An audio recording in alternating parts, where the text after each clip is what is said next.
മികവുറ്റ സെലക്ഷനുകൾ, അതും മറ്റെവിടെയും ലഭിക്കാത്ത വിലകളിൽ. സൻഹ ഫാഷൻ, തിരൂർ.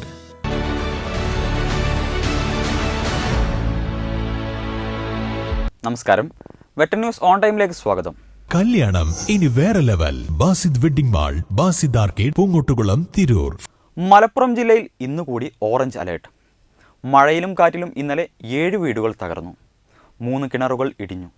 പൊന്നാനി BM റെഗുലേറ്ററിന്റെ 2 ഷട്ടറുകൾ തുറന്നു. Trendy and customise collection, best in budget. Theyyam പാട്ടിൽ പോലൊരു ഓപ്ഷൻ വേറെ ഇല്ല. കഴിഞ്ഞ ദിവസം രാവിലെ 8 മുതൽ വൈകിട്ട് 8 വരെ 47.12 മില്ലിമീറ്റർ മഴയാണ് ശരാശരി മലപ്പുറം ജില്ലയിൽ പെയ്തത്. ചെമ്പ്രശ്ശേരി, കാവന്നൂർ, മൂർക്കനാട് എന്നിവിടങ്ങളിലാണ് കിണറുകൾ ഇടിഞ്ഞത്. പുഴകളിൽ ജലനിരപ്പ് ഏറിയിട്ടുണ്ട്. എന്നാൽ അപകടസ്ഥിതിയായിട്ടില്ല. ജില്ലയിൽ നാളെ യെല്ലോ അലർട്ടാണ് പ്രഖ്യാപിച്ചിട്ടുള്ളത്. വെട്ടൻ ന്യൂസ്, തിരൂർ.